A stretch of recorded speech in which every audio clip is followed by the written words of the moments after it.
इनका स्वागत करता हूँ, अभिनंदन करता हूँ।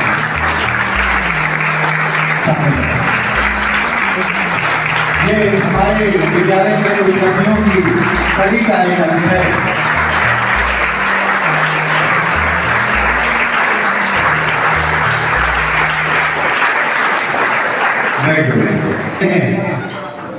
विद्यालय की परंपरा रही है अतिथि को का हम सबसे पहले स्वागत करते हैं। तो स्वागत के इस क्रम में सबसे पहले निवेदन हमारे संस्था के प्राचार्य श्री एल.पी. गुप्ता सर से पुष्प गुच्छ से श्री उमेश गुप्ता जी का स्वागत करें।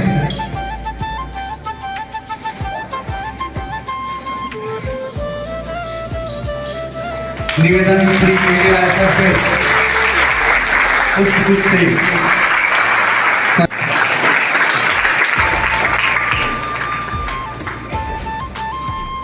सबसे पहले सभी को गुड आफ्टरनून।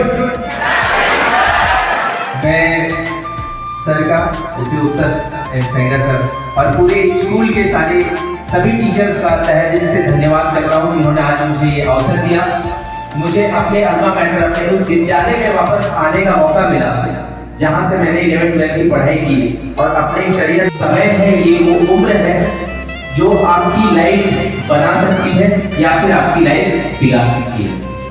जैसा मैं बता रहा था कि अभी आपका एग्जाम का टाइम है, ज्यादातर 1 या 1.5 महीने और मार्च से स्टार्ट होगा एग्जाम, मार्च से स्टार्ट है, तो 1.5 महीने के पास आपके पास समय बचा हुआ है। थोड़ा मैं और बता देता हूँ उसके बाद क्या हुआ। IIT से ग्रेजुएट होने के बाद मैंने पहले पूल इंडिया में जॉब किया, मेरा कैंपस सिलेक्शन हुआ था वहाँ पे। जॉब करते करते मैंने सबसे पहले इंडियन इंजीनियरिंग सर्विस का एग्जाम दिया जो यूपीएससी के लिए है, उसमें मैंने ऑल इंडिया रैंक 22 हासिल किया। और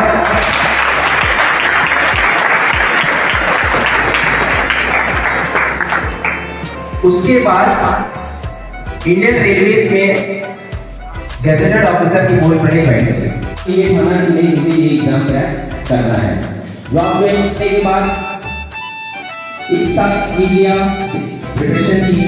अब यहाँ पे बात आती है, इस बार मैंने सोचा कि हिंदी मीडियम से वापस एग्जाम दे पाना संभव नहीं है, तो मैं आपको बताना चाहूँगा कि इंग्लिश सीखना मैंने कॉलेज में स्टार्ट किया था और यूपीएससी के एग्जाम में इंग्लिश मीडियम से अपियर हुआ, इंटरव्यू में इंग्लिश मीडियम से अपियर हुआ और फाइनली 2 बार सेलेक्ट हुआ, रैंक 179 एंड 162।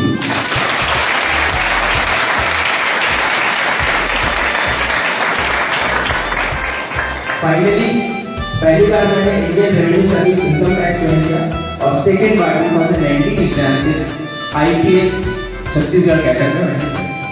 ये मेरा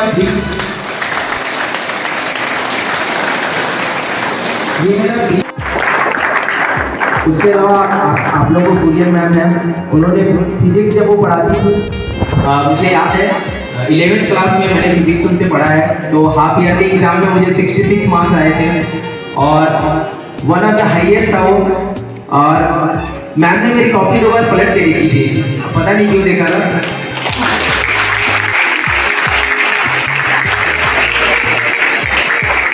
शायद उनको लगा वो इतने नंबर कैसे आ गए। एक और इंटरेस्टिंग स्टोरी सुनाता हूँ। 11th क्लास केमिस्ट्री में रामेश सिन्हा सर थे, वो बहुत स्ट्रिक्ट हुआ करते थे, उनके क्वेश्चन पेपर ऐसे आते थे कि 75 मार्क्स में लगभग 60 क्वेश्चन होंगे, एक नंबर के आधा नंबर पे। तो जब रिजल्ट आया तो कॉपी दिखाया जाता है, हम लोगों को भी दिखाया जाता होगा, वो कॉपी लेके आए तो उन्होंने कहा कि ऐसे कितने लोग हैं जिनके 40 से ऊपर मार्क्स है, कोई हाथ खड़ा नहीं किया। फिर बोले 35 से ऊपर, कोई हाथ खड़ा नहीं किया। फिर बोले 30 से ऊपर, एक बंदा हाथ खड़ा किया। बोले 25 से ऊपर, 3 लोगों ने हाथ खड़ा किया। लास्ट में बोला सर मेरे तो 65 मार्क्स हैं 75 में से। बोले तुम हाथ खड़ा नहीं किया। मैं बोला सर आपने 40 एवर बोला था। मेरी समझ इस समय इतनी नहीं थी कि 65 की 40 के ऊपर ही आता है। तो फिर उन्होंने भी कॉपी देखा कि इतना नंबर मैं कैसे दे दिया। एक और इंटरेस्टिंग थी, सर वैसे नंबर देने में बहुत कंफ्यूज थे और इसीलिए उनके सब्जेक्ट में सबको बहुत ज्यादा मेहनत करनी पड़ती थी। रामेश सिन्हा जब फाइनल रिजल्ट आया 12th क्लास का, तो मैं ही मल्टीपर्पज में आया, उस दिन मीडिया वाले आए हुए थे, तो सर ने मेरा नंबर पूछा किस सब्जेक्ट में कितना आया हुआ है और उन्होंने कोड में ही उनका कुछ वो एग्जाम के प्रभारी थे, तो कोड में ही सारे नंबर लिख लिए, मैथ्स में 100 आउट ऑफ 100 आया, तो उन्होंने मुझे गले से लगा लिया। बट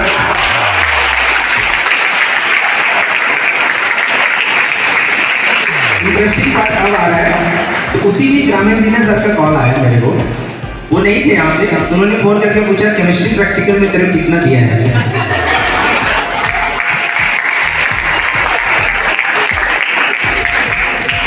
उनको डर ये था क्योंकि मेरा फर्स्ट रैंक एक नंबर से रह गया था, जो फर्स्ट आया था उसका एक नंबर में से ज़्यादा था, 482 था, उसमें मेरा 481 था। तो उनको डर ये था कि अगर मेरी केमिस्ट्री प्रैक्टिकल में एक नंबर इनको कम मिला होगा तो इनका फर्स्ट रैंक रह गया। तो थैंकफुली उन्होंने मुझे 25 आउट ऑफ 25 ही दिया था।